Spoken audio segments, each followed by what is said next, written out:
This is episode 83 of the Alternative Health Tools podcast. I'm Clare Nicolaou, and I'm here today with my co-host Lisa Victoria. We're also joined by John Biethan, co-founder and producer of the podcast, and we have a special guest speaker today, Mike Collins, founder of sugaraddiction.com, who's going to talk to us today about whether sugar really is addictive.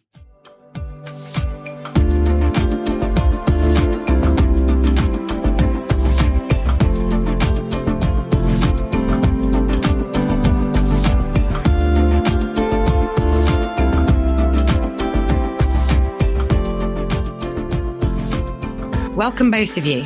Thank you. Thank you. Thanks for having me. Fantastic to have you here with us today, Mike. And we're really curious to hear all about how you founded sugaraddiction.com. What's your story behind how you got to where you are now and how you help people? Sure, I'd be glad to. Again, thanks for having me. It's an honor. The short version, I call it the podcast version, is I grew up a regular kid, I think. Everybody ate a lot of sugar. My mother was a sugar junkie, my favorite sugar junkie. And she kind of thought sugar was love in the family. I mean, we were doing cookie dough before cookie dough was cool. And we bonded over oatmeal chocolate chip cookies on Saturdays. And, she always had a stash somewhere. And we always knew where it was. We grew up with butter and sugar sandwiches and too much Kool-Aid, which had 3 cups of sugar instead of 1. We couldn't afford soda, so we made our own. And regular cereal, and you put the sugar on it on the cereal, and there's probably a half an inch or a quarter inch that you'd scrape up on the bottom. Sugar was not looked at the way it is today. It was a different thing. There's a great YouTube video with Eric Clapton, the famous guitar player. And he's talking with Ed Bradley from 60 Minutes at his $7 million Antigua treatment center about Eric's addiction stuff. And Ed says, this started with heroin, right, Eric? And he says, no, it started with sugar. And he talks about those bread and butter and sugar sandwiches. And he said it used to change his state, right?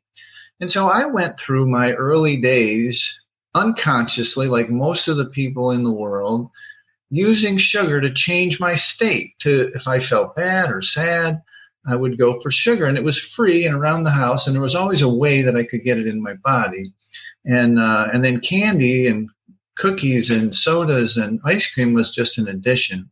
But come around 12 or 13 or 14 years old, I discovered beer, and beer really got me changed my state completely. I could talk to girls. I mean, there was a lot of, that anxiety went away. I was not as socially awkward, that kind of thing. And that rock and roll party lasted till I was about 28. And we can go back with that. I'm a recovering guy, got in recovery from alcohol and drugs about 28, but I'll stick with the sugar. But I'm an open book, so I'll answer any questions you have about that part. And in essence, what I think happened at 28 is what happens with a lot of recovering people is I basically went back to sugar. I substituted the sugar, large amounts of it. We're talking 16-ounce Mountain Dews, 6 or 8 a day, candy. And I quickly gained 20 pounds, had zits all over my face, dark circles under my eyes. And, a lot of my fellows in the recovery group did that. So I read a book called Sugar Blues in that time period. And Sugar Blues was written by a guy named William Duffy. And that book was written in 76, got a lot of publicity and stuff. And I read it in the early 80s. And basically, it's a great story. He was at a party one time, and he heard this voice from behind him, and it said, I wouldn't have that. He was putting 2 lumps of sugar in his coffee. I wouldn't have that stuff in my house, let alone my body. And so the voice, he knew, it was Gloria Swanson, the famous movie star. Right? So he ends up marrying Gloria Swanson, and they toured with that book and publicized it quite a bit in the 80s, but it just kind of dissipated after that. But I talked my wife at the time into having children with no sugar, no flour, no caffeine during the pregnancy. And it lasted till they were about 6 years old. And then for most of their childhood, they only had it at outside birthdays, never at the house. And so went on to have a regular kind of business career. I'm mostly online in the last 20 years, selling information and software and stuff. And I purchased a domain about 10 years ago, sugaraddiction.com. And I started to put out information about it, really good information, the best information of the day. And a few people would find it and they would get off of sugar and stuff. But it wasn't until a couple of years back that I started coaching and building communities, online communities where people could get together and form a tribe, which I believe now is the answer to getting off sugar. So that's the short version. That's the podcast version. I can answer any detailed questions about that, but I don't know where the God put the thing in my head that this is what I needed to be getting information out about in the world. But that's what I'm doing. So that's where I am. That's fantastic. And thank you so much for sharing your journey with us. And so much of what you said, I can really resonate with. So I remember having my Rice Krispies when I was a child, and I put sugar on them. And exactly like you said, I was scraping the sugar out the bowl. And we used to have that sugar bowl on the table when I was growing up, and it was so accessible. And every Sunday, my grandparents would cook a cake, and we'd have a cake for treat after Sunday lunch, and it was seen as a treat. So everything you've said is, it really resonates with me. So thank you for sharing. And we'll ask lots of questions and get some more knowledge out of you for our listeners today. Bring them on. I've had most every question, so go for it. Wow. I love what you said right at the beginning about sugar is love. And I think that's where probably one of the problems starts, isn't it? Because we associate sugar from such a young age with having a treat. Yep. It's a treat for being a good child. It's a treat at the end of the meal. It's never a piece of cheese or something like that, is it? It's always a sugary treat. So it's not surprising that children identify with that as a very early age as being something they want more of. Sure. Yeah, I think that you're hitting the nail on the head in the unwinding of this. In the last 5 years, the science has pretty much proven that this is not going to be a good thing for people to eat a lot of, and definitely probably not for children. Just recently, I don't know if you know this, but the American Pediatric Dental Association, the American Association of Pediatric Physicians, the American Heart Association, I can never remember the last one, coupled with the Robert Wood Johnson Association, which is probably the largest nonprofit or one of the largest nonprofits in the United States. And they issued the first time ever that all of these folks got together and recommended zero sugar for children between the ages of birth and 5 years old, of sugary drinks, I should say. So this is finally coming out and coming to the fore. And it's just so enculturated, literally exactly what you said, for 300 years, since the days of the slave trade in England. They would go to Africa with the empty boats. They would pick up the slaves. They'd go to America or the Caribbean island, pick up the sugar and the rum and everything, molasses, maybe stop in America, and then go back to England and built a huge empire on the backs of sugar. And for 300 years, our society has just been drenched in this sweet stuff. And the fact that it is sweet is such a deceiving thing that it really, now we are finding that most of the quote unquote aging diseases really are just may possibly be an effect of an overdose of sugar most of your life. So it's a really tough deal to unwind when you couple it with the love that people say, when people bake for you and they give you gifts of chocolate or candy, right? It's really hard for that societal unwinding. So that's where we're at. And that's really interesting what you say about children and not having sugar at a young age, between the age of 0 and 5. Mm-hmm. And I know you said you raised your children on no sugar. What experience have you had with working with other children, and what feedback have you had from parents and children alike in terms of not having access to that sugar? Yeah, it's a great question. And we have to break it up into two camps. One of the camps is they've never had it, and they try this in the early days, either during the pregnancy or right after. I would recommend during the pregnancy because it passes right through the blood-brain barrier and the placental barrier. They get the sugar regardless. And you're playing with the dopamine. You're playing, literally, in my view, development of the brain.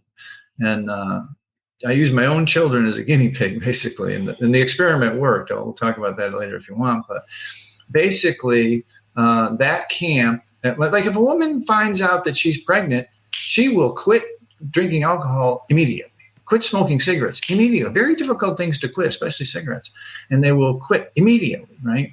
And I think we need to get the science out there for more folks so that happens when the pregnancy starts. And now American Pediatric Dental, American Pediatrics, and American Heart say the exact same things.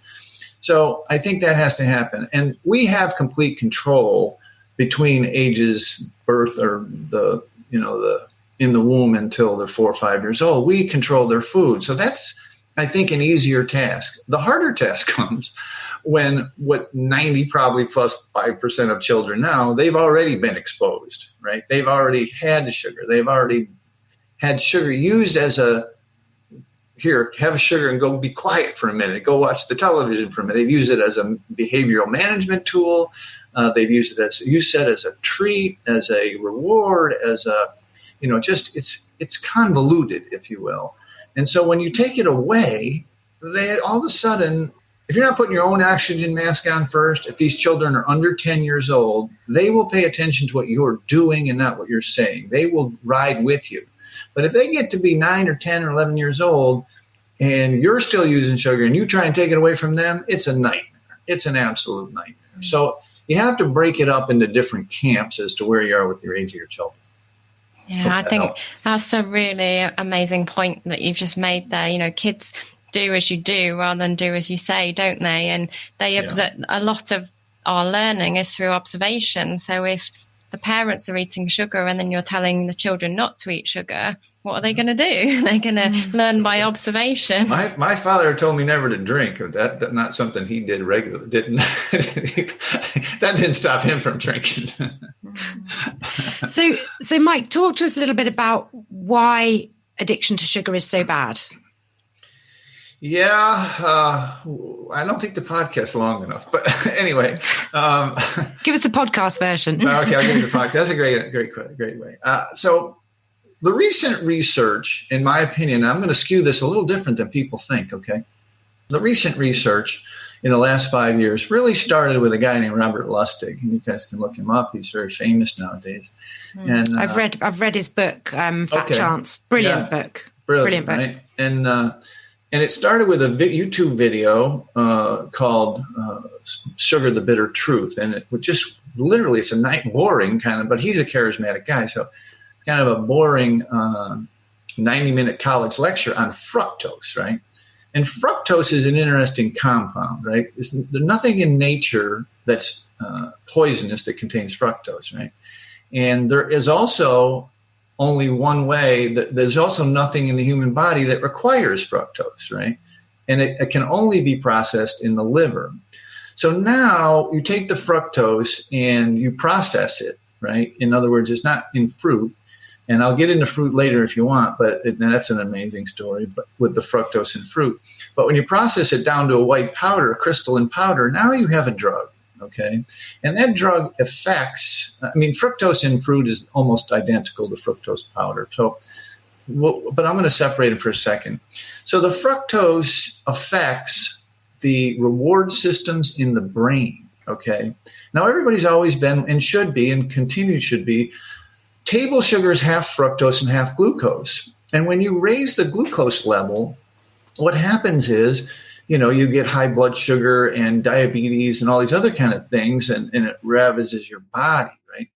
But the reason people can't quit and the reason they continue and that diets are 90% recidivism rate, meaning if they lose weight by cutting back on the white stuff, they actually gain it all back and then some, is because this is a substance use disorder. This is actually something like Eric Clapton was talking about, that it is affecting the brain reward system, the dopamine, serotonin, norepinephrine, GABA, oxytocin. It really does play with these centers of the brain. And when you're starting this as a small child, we all see what happens when cake and ice cream comes out at a birthday party, it seems like the children turned into different people. They just go crazy because they're all hopped up on the brain reward chemicals that are affecting them in massive doses. And so if we do this in our entire lives, right, we just pound the hell out of our dopamine, serotonin, all of the reward chemicals, and we use sugar as a way to manipulate our emotions, to manipulate our feelings, to change our state unconsciously, and it's pretty much close to free and ubiquitous. So we don't think of it consciously. It's just like I said, in the enculturation, evolved for 300 years into the society that it's just kind of this is how we are, who we are, right? But when you do cleave apart, when you do separate the two, and you get quote unquote clean or get away from it, you start to realize that it does this to you. And that's why you can't quit. The health stuffs are well documented with the glucose in the body. What is now coming to the fore, as I mentioned, is the fructose effect on the brain chemicals. And that's where the problem is in quitting or staying off sugar. Podcast version.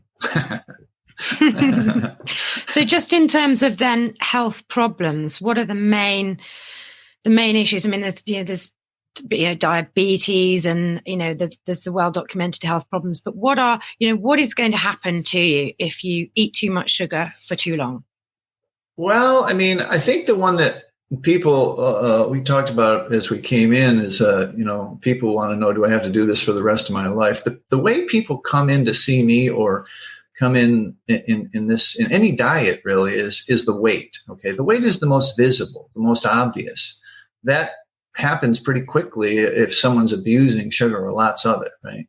And that causes its whole constellation of problems, and mostly called metabolic syndrome, which has a whole list of different stuff with the obesity and the diabetes and the high blood pressure and the heart disease but I, a lot of times, focus on the mind stuff, which is so fascinating to me. They're starting to call Alzheimer's diabetes 3, where people who have diabetes 2 have a much insanely higher chance of acquiring Alzheimer's later in life. I actually believe my mother died of sugar addiction, not Alzheimer's.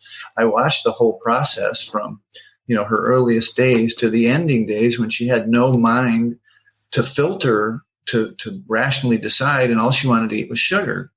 And so I see this happening a lot in nursing homes and what have you. So I think that the answer to your question is there's so many. I have some on the site. There's books that have, say, over 140 maladies and thyroids and that are caused by sugar. And as I said earlier, I think the cultural mindset is that the things that it causes, we thought over 300 years really just was aging, was normal aging. And it's so far from the truth when you start to do the research. Say, Mike, I have a question. Sure. So a lot of people around here in Southern California, as a substitute, use stevia. Sure. So could you talk a little bit about stevia and anything else along that kind of line, and if it truly does have a benefit and it's not a problem? I mean, I have my views on it, but I'd like to hear what you have to say. Yeah, no, Einstein said genius is only pattern recognition, right? And in working with thousands of people online, hundreds of people in person, and I don't know if it's on my bio or whatever, but I'm the chairman of the Food Addiction Institute, which is a nonprofit board that is filled with MDs and PhDs and treatment centers owners who have seen this phenomena of people getting off sugar forever, right? For 20 years. And what happens is the mind does not know the difference between the sweet of stevia and the sweet of fructose. In other words, it will set up cravings and stop your progress in its tracks. I call it adulting, guys. I feel like we're talking life and death here. I feel like this is your health. And as an adult, if you can't go if I told you not to eat steak for 90 days, I like steak. Well, and then you do it. And then broccoli, sure, same thing. But when I tell people they can't have a sweet or they can't have sugar for 90 days, they start to act like that 9-year-old we talked about. It's kind of crazy to me. And the proof that we have now that the body doesn't know the difference between stevia and erythritol or whatever the hell, all of these false or fake drugs, which there's no science on this. No one's willing to do it. No one can do it. So who knows what that stuff does to you? But the bottom line in habit performing and habit unwinding is that it stalls your growth. It stalls your ability to get off sugar because you are still addicted to that reaching for sweet, right? Which is a habit you have to break. And so that's just my opinion. But and based on a lot of research with a lot of people and research into the products themselves. Another question along the similar lines. I've heard this said, and I really believe it by observation of people I know, that is, if you have diabetes, right around the corner is gout and heart disease. Yeah. So can you talk a little bit about how those might relate? Well, I can only, like I said, rely on the American Heart Association, which is finally coming around with the child awareness thing. But the research is, I don't want to say sketchy, but it's the direct causation stuff is still in the works, right? A lot of it is not anecdotal, but anyway, people use a lot of sugar end up with these things, right? That's the anecdotal evidence of it. And they're diving into it day in and day out, and studies come out every single day on different stuff. So you have to look it all up. But absolutely, when I talk about the symptoms of metabolic illness, the metabolic syndrome stuff, and the kind of strange ones like thyroid and gout, like you're talking about, these ones are, the science is there, but it's very difficult to study a human, to put them away in a hospital for a year or years and master their diet, right? So that exact causation is now I don't want to say anecdotal again, but it's people that are obese have many, many more cancers and many more diseases and stuff, more metabolic syndrome. So, and they're trying to put this all together into something where we can say, if you cut yourself with a razor, you bleed. These kind of, and I believe this diagnostic stuff will happen in the next 20 years. So, especially in the brain. But anyway, I hope that answers the question. A little vague, but again, drawing exact causation stuff is not yet done.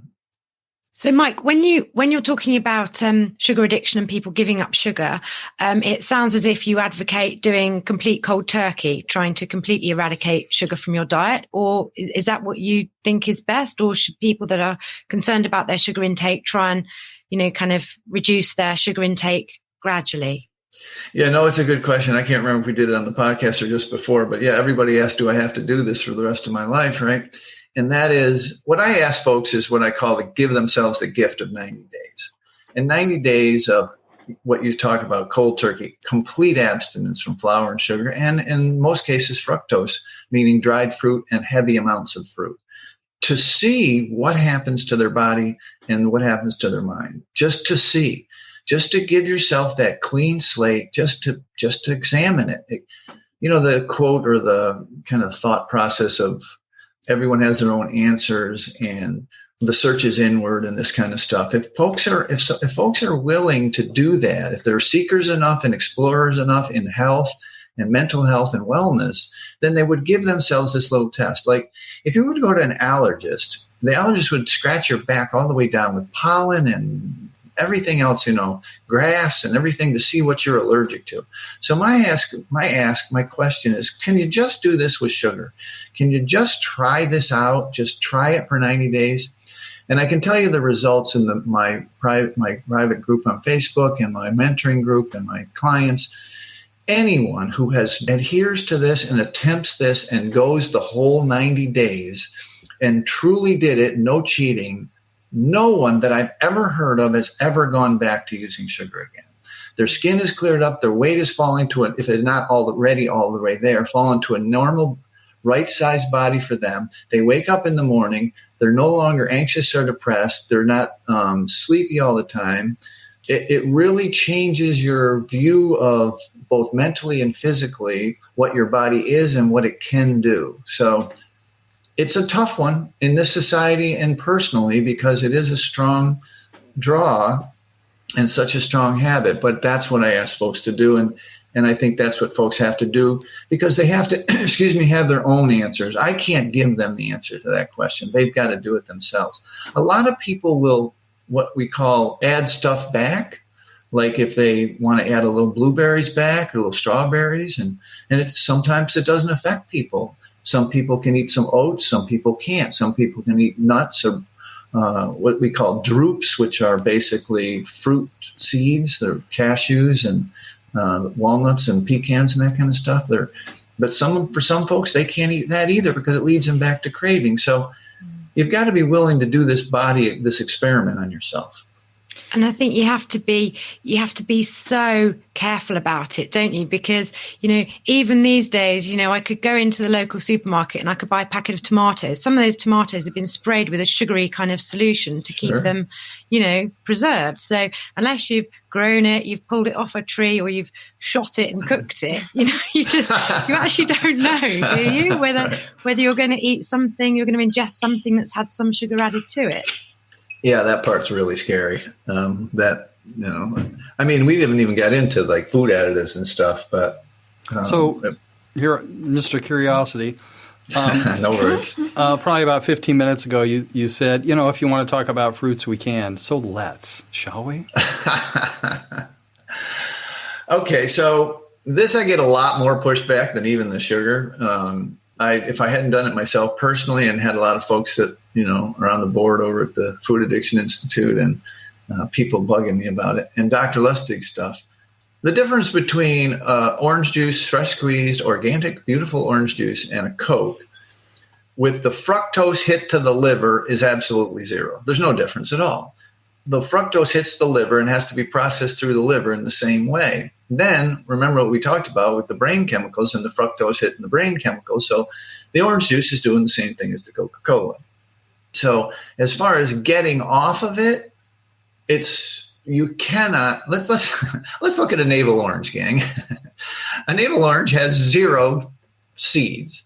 It's a propagated sugar bomb, hybridized for fructose for 300 years. If you look into nature and fruit, banana 300 years ago had so many seeds in it you couldn't eat it. And the same with an apple, those crab apples you see in nature. They have been hybridized for sweetness, and sweetness is fructose. And so the fructose is the issue, right? I've interviewed Dr. Lustig on our summits. I've interviewed Dr. Fecky in person, and I asked them both point blank, my personal question, is fructose a psychoactive drug? And both of them did not let me finish my sentence and said, yes, it is.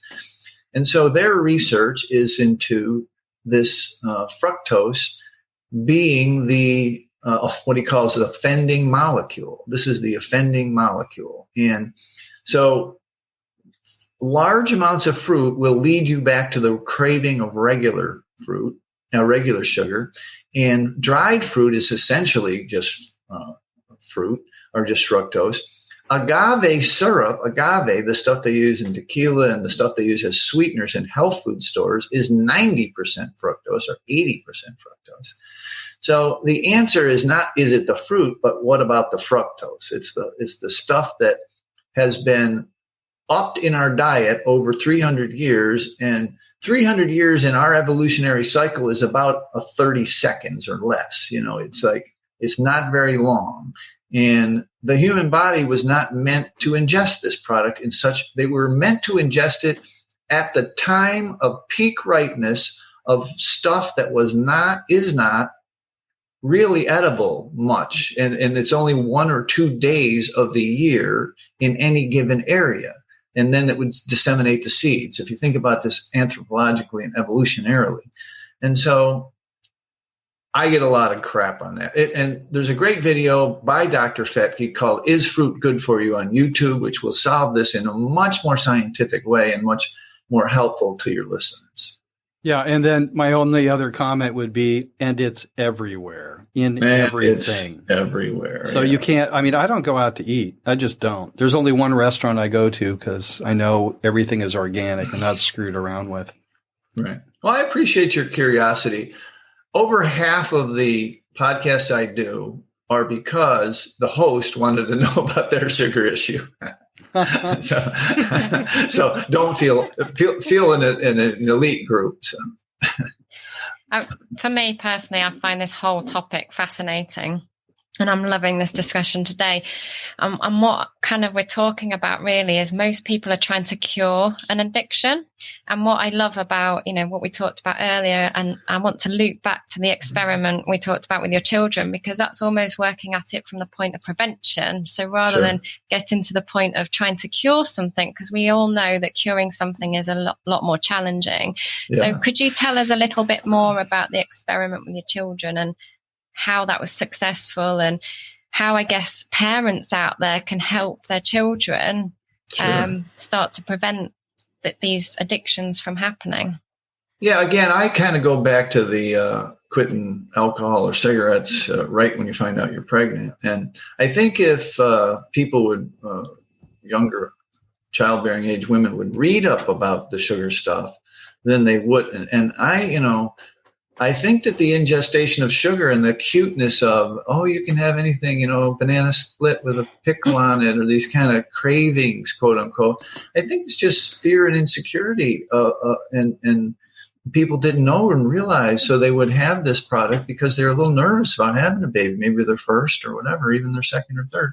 They're thinking about like all the worries and raising them and relationships and all that kind of stuff. So they ingest a little more sugar. Their habit ramps up a little bit, And so I just think my boys, I don't know how I talked my wife at the time into doing this. I really don't. She was a recovering person as well. And so, she went along with it. And so my view of how it turned out for them is they don't seem to have any draw to alcohol, or any unusual draw to alcohol. And sugar at all, right? And they both got perfect scores on their college entrance exams, kind of like Bill Gates and Mark Zuckerberg kind of thing. And I'm not that smart a guy. Genuinely, I'm much more closer to average than I am that type of rocket science brilliance, And I just believe that, and this is very proven, in the first 1,000 days, the brain development stuff for a baby is so important. And if you're playing with those dopamine and serotonin receptors day in and day out most formulas have sugar in it and high fructose corn syrup. And if you're playing with your brain's chemicals in a child who's tiny, I'm going to tell you guys a story, okay? Not even a story, it's a true fact. You can look this up. There's a product called Sweet Ease, okay? And Sweet Ease comes in a little cup, like a applesauce cup, and you pull it off, and on the top it has a teething thing, a teething ring, a baby binky, what they call, they put in the baby's mouth, right? And the solution is mostly all sugar. And what they use Sweet Ease is they open it up, they put it in the baby's mouth, and then they circumcise the baby. That is the pain reliever for circumcision, okay? Sugar is the pain reliever for circumcision, okay? Imagine the pain, imagine the baby, right? And so this kind of just extends further. It just keeps going, right, from there on. And, babies have it at their birthday, and they're sticking this stuff in their mouth before they're 1 year old. And I just, it's a hard societal switch, back when cigarettes were, doctors used to advertise it on television. It was a different world. And people quickly realized that there was a group of people who realized this is not good for you. But for most, I think in America, it was 60% of the adults smoked cigarettes, and that's changed very rapidly. And I think that's where we're headed with this. This is a science meets a cultural norm. Science meets an ingrained cultural norm. It's something that's about to change, like drinking and driving, condoms in bathrooms, smoking in public places. These things all change when the science said we need to do it the other way. And this is what's happening with sugar, I believe. And we're early, and you guys are pioneers to even have a guy like me on discussing it this way. So thanks. Fantastic. Thank you for sharing. And, we're talking about children and the experiment with your children. How did they find it when they went out to friends' houses and were offered sugar? Did they have any challenges with that, or how did they respond to that? Because I guess that's going to be a question from our listeners. Sure. Is it's fine to, have those habits within the household, but when you're out and about with friends, is that then frowned upon? Do they get bullied? What other challenges can that lead to? We fought everyone. We fought the Montessori school. We fought the grandparents. We fought the relatives and the parents of other children. We had to be very firm. And I'll never forget the day when they were 6 years old. They're at a roller rink, and it was a birthday party, and the cake and ice cream came up. And they're twins. And both of them craned their neck looking at me, and like they didn't have to say anything. It's like, Daddy, can we this time? And we just gave in because of that societal pressure that you're talking about. So it is a bit now about being a pioneer and being, strong in your beliefs. And yes, I don't think that they were over the years from 6 to adulthood challenged by it much. They actually became, I don't want to say young little advocates, but they said, well, we don't eat sugar at home much, and we can only have a little. And it was really, kids are smart. And at 6 years old, they were able to understand that it's not that healthy for you. And so, and they're pretty healthy today. If you were to see them, they're pretty healthy. And I guess sorry, John, I guess that comes back to identity, doesn't it? We talk about, when Claire and I coach, behavior follows identity. So if they've got a strong identity that I don't eat sugar, then their behavior is that they don't eat sugar. So if they can say that with conviction when they're out with friends, I guess that confidence, their friends don't question it because they're very comfortable with their identity. Yeah. And I didn't find what everybody asked, well, didn't they go crazy after they were free from your reign or whatever, even out when they were young? But no, I was visiting my son in college one time. He was in Italy, and he ate half of some dessert or something. And I says, you're not going to eat the rest of it? No. It's just like those kind of people, you're like, I personally don't understand, because I could not eat the rest of the dessert, so. And I guess that's a whole different topic in itself in terms of the microbiome and our gut bacteria and what, is craving foods there. So I guess if the gut bacteria isn't craving the sugars, then he can quite happily put his spoon down and say, I've had enough, because actually I don't want to eat that anymore. Right. That's amazing. And I think that's possible with everyone if they're not indoctrinated at a young age to have it affecting their emotions, or they're looking for their dopamine hit, So what one piece of advice would you give to people if somebody is not ready to cut sugar out entirely? Where would you suggest they start? It's a great question, but the obvious sugary drinks, you really probably shouldn't drink the sugar. And then as much processed sugar as you possibly can reduce to. And if you find that I don't know if I talked about the folks that the breakdown of numbers, and it answers your question, I think, is about a third of people biochemically can't do it. About a third of people are on the edge, and they can take it or leave it, or they can maybe fall into it and then quit. And a third of people are like my kids, or some people who just can't. They can take it or leave it, right? And so for folks that are find themselves having a difficulty cutting down or cutting back, they may want to look into some work on recovery or addiction stuff. And then the people that are in the middle, they may be able to just cut back and use, a lot of people can drink alcohol regularly and or socially and have no problems, right? And the crazy part is those numbers match the obesity numbers both in America and in England, which is about a third are obese, a third are overweight, and a third are normal size, right? So 2/3, broken down into thirds. And so it mirrors those numbers. So I don't know, I'm not a fan of trying to cut back if you have an addiction issue, because it just prolongs it. It never ends. It never ends. People go back and then they disappear for 6 months and they come back 50 pounds heavier and we start again. It happens over and over again. The people in the middle, that middle third, some of those folks can just wake up one morning and say, I'm 30 pounds overweight, enough sugar, and they stop and never use it, or they quit, they cut way back and they understand they're in gestation, right? And they're not addicts, and that's cool. I'm happy for them.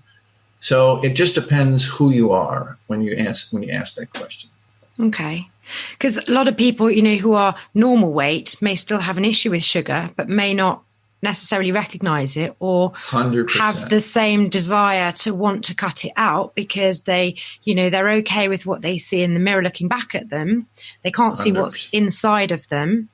So they don't know how the sugar is affecting them internally. And how do you reach those people? 100%. And I apologize for not mentioning that group that we call TOFI, thin on the outside, fat on the inside. A lot of fatty liver, fat centered around their organs and their stomach and everything, maybe a little paunch or whatever, but basically pretty thin. And those folks, they have to judge it by their testing, their metabolic testing, their blood testing, any illnesses and all that kind of stuff, foggy brain. And I have a lot of people like that who have never had a weight issue. I never really had a huge weight issue. There's a lot of folks like that, for sure. Absolutely. And I'm glad you brought it up because I missed it. And I was exactly the same, Mike. So I was pretty much addicted to sugar, and how it manifested in me is I had chronic fatigue syndrome. So I could look in the mirror and I was slim and I thought I was healthy because I was fit and healthy and did a lot of activity, and I thought I could outrun a bad diet. And You absolutely, like you say, I was thin on the outside but fat on the inside, and that manifested in chronic fatigue syndrome with me. Chronic fatigue is very common as a symptom of sugar addiction. So what was the behavioral shift that you experienced when you stopped doing sugar, Lisa? Because most of the people I know that are addicted to sugar aren't overweight. Mm-hmm. But I can tell you in my own process, when I took it out for a period of time, the level of clarity and energy I had went through the freaking roof. What was that was my experience, but what was yours? Mine was very similar, John. I think the biggest thing for me is I'd gone to the doctors and they said, there's nothing we can do for you. We've done all the tests under the sun. We think you've got chronic fatigue syndrome. Here's some antidepressants. You're going to end up in a wheelchair. And sent me home. And it was actually through a nutritionist who then helped me several months later. After I went searching, I tried lots of alternative therapies. It was actually the nutritionist within 6 weeks. I'd gone from probably maybe 30% energy, where some days I couldn't get out of bed, to probably 90% energy, where I had a clearer brain. So I didn't have that brain fog. I had a lot more energy. I wasn't, walking into walls. I didn't need as much sleep. It was just a huge transformation for me. Mm. That's awesome. I love that. Yeah, I like to hear these stories. I know we're talking a lot about the other side of it, but I think it's important for people to imagine themselves and what they might be able to experience in their life if they just got off sugar. Yeah. It's massive. It completely changed my life. And it actually gave me my life back, because if I'd have continued down that route, I'd have started then, probably having those behaviors of someone who was going to end up in a wheelchair, because that was going to be my mindset. So, and it comes back to that whole mindset piece as well, doesn't it, Mike, in terms of the dopamine, the serotonin? And because I was reducing the sugar and I could work on my mindset as well, and I was determined to beat it. It's like chicken and egg, isn't it? My body was craving the sugar, so you have to get the mindset first to stop having the sugar, and then the body stops craving it. So it's, for me, it was a pronged approach from the mind and the body. So no sugar, but the mindset to not eat the sugar in the first place. Excellent. It's a big, hairy, complex puzzle for society and individuals because of the years-long enculturation of the product. And now the science is catching up. So hopefully the future generations will have a little bit better for us. for them. It sounds like the science is catching up pretty quickly, Mike, as well. So hopefully people are going to be much better educated, certainly in the next generation of kids at schools. Yeah. From an earlier age. Yeah, no, I'm excited about that. About that for sure. Absolutely. The fastest growing little, I just did it for grins. I put a Facebook group up, Sugar Free Kids. And we already got it's only a couple of months, not even a month ago, we got a couple hundred people in there. I didn't even advertise that. So people are excited about it. They're wanting to do that for sure. That is amazing. That's really good. Yeah. Really good. So I guess, in terms of a typical client, then it's someone who wants to reduce their sugar intake or stop it completely. But what would you say to a client who's thinking about making this change? Who is a typical client for you? What do they need to do to be ready and willing, I guess, to start this journey?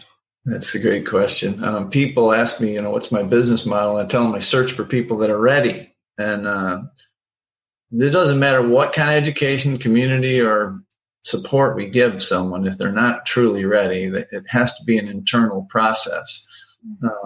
You have to be ready, or sick and tired of being sick and tired. You have to be ready to do this, because as we've mentioned through the whole podcast, societally, even individually, it's a little bit of a hassle in the first 90 days. You've got to get through some stuff, some landmarks. The withdrawals are real, and the withdrawals are mostly mental. It's like you feel like impending doom. You feel like the world is ending. You've used the product to move your dopamine and serotonin for so long. Now you don't have it. Your downregulated dopamine receptors are, this is not the right science, but they're healing up. They're trying to come back online, and they're not going to be, unless you go for a walk or a run or get a hug or, do some other kind of self-care to generate some dopamine, you're not going to have any. You're not going to be chasing it like you do all day with sugar and soda and everything. So the process of saying, okay, today, I want to get to that 90 days is fraught with the first 30. You're starving all the time. You got to think of the delivery system. It's the stomach, right? And people don't believe me when I tell them that this growling stomach, this ravenous need to eat, absolutely disappears. Hunger does not feel that way. Real hunger does not feel that way. That's a sugar withdrawal symptom, right? Or flour withdrawal symptoms. And so you got to get through that. And you think you got to eat all this food, but you can't eat any sugar. But so it's kind of a nasty time. And if you don't have a community that's doing this with you, because 99 out of 100 times, your family's not going to be on board with it. Your workmates aren't going to be on board with it. Nobody is going to be supporting you in your circle of influence right there at home. You've got to reach out to other people who are doing this so that you don't feel crazy. Like, I have this happen so many times. People say their relatives or someone or their spouse even says, all right, come on, you've lost 20 pounds. You haven't had sugar in 60 days. You can have a little at the kids' party, and then that's the last I see them for 3 or 4 months till they come back, that 20 pounds back on, And so you've got to have, you can't be isolated. There's just no way. One of the things that I think we excel in, and I think that the future is going to bring, is 99% of people that do sugar detoxes out there are health coaches with this. They want to do something to bring in other clients, or keto educators or vegetarian educators or whatever. They're educators in the health space, right? And the part that they leave out is the background that I have in addiction, where as an anthropologist of the 12-step recovery movements of food addiction, which there are 5 of, have solved this problem in dusty church basements over 30 years. And the answer is abstinence from flour and sugar, right? This is what heals you. This is what heals your brain, your soul, your body. And that stuff is locked in anonymity. And I feel it's like my responsibility to get this out to people, that once you get off this stuff, there is some emotional swings that happen, some emotional ups and downs, and that can last for a year. It can last for a long time, because The last podcast I wanted, they were very forward-thinking physical trainers. I was blown away. And I don't know if you guys have ever heard of the ACEs concept, the adverse childhood experiences. A lot of times the use of sugar is no different than the use of alcohol or drugs, where people are trying to hide an emotional or physical trauma that happened to them. And it does not have to be sex abuse or physical abuse. It can be something very simple like bullying in high school or something, where you never process these emotions out there. It's a great book out there called The Body Remembers, right? And you never process these emotions. And because of your pattern of using sugar to kind of kill your emotions, you've used that product. And when you take that product away, those emotions surface. Those emotions come back.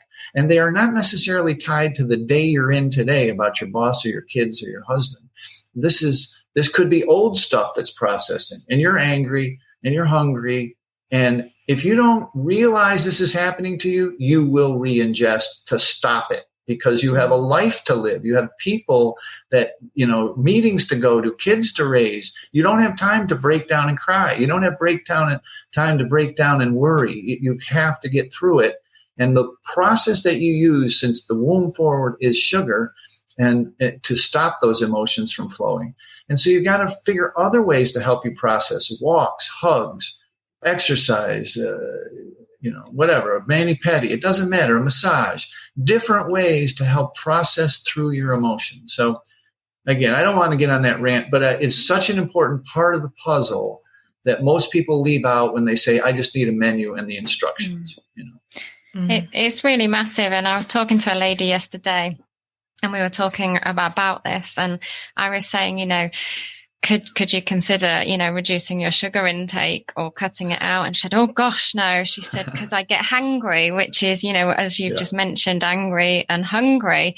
And she said, I had to do some fasting blood tests, and I was terrible because I was so hangry.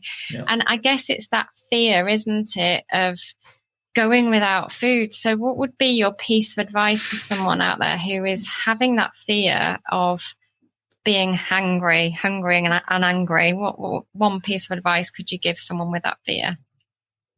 Be prepared, because you can't hardly eat out, and you can't be stuck somewhere without food. Be prepared either with your food for sure. And, healthy fats, it helps cure the hangries, whatever, helps you get through them.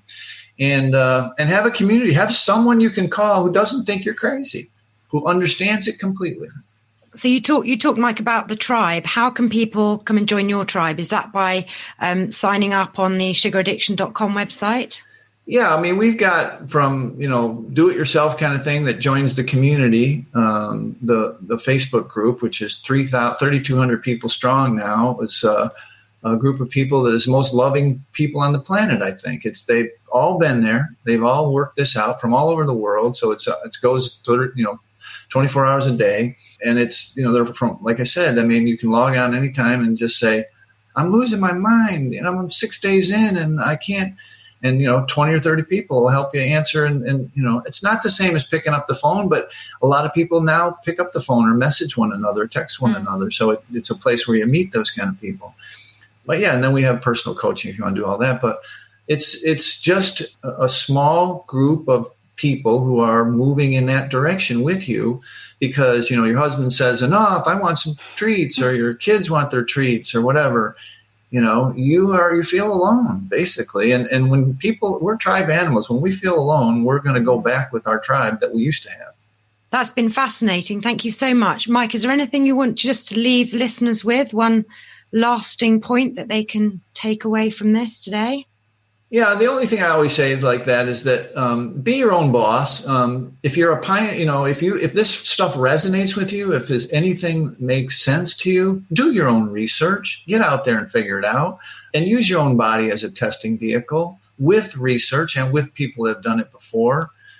There's a great quote, and some guru guy. There's nothing good about being well-adjusted to a sick society. And if 100 years from now, gang, they're going to say they used to give sugar to kids. Did you know that? I mean, it's truly going to be, Dr. Lustig thinks you should have an ID and be 18 years old to have sugar now. And I believe that personally. And so it's going to be a treat for adults like alcohol is now. And the science is going to overwhelm the cultural norms. So in order to do it today, you have to be a pioneer and think for yourself. Wow. Very powerful. Thank you so much for sharing. And wonderful conversation. Well, I hope I didn't talk too much. I get on a soapbox. I'm sorry. But so amazing content. Where do people get in touch with you? Best place, one location. Sugaraddiction.com. Say that again? Sugaraddiction.com. Uh-huh. It's like I said earlier, we said earlier, it's like if you make your way to sugaraddiction.com, you probably don't have to think about if you have an issue with sugar. You're ready, and we want to talk. That's fantastic. Thank you very much, Mike. Thank you, John, for joining us as well. We're your hosts, Clare, Nicolaou, and Lisa Victoria. If you like what you've heard today, please tell others about this podcast. We can be found on Apple Podcasts, Google Podcasts, Spotify, and anywhere else you get your podcasts. We're going to put some links in the show notes. Mike, as he said, his contact details are sugaraddiction.com. John can be found at johnbiethan.com, and that's Biethan.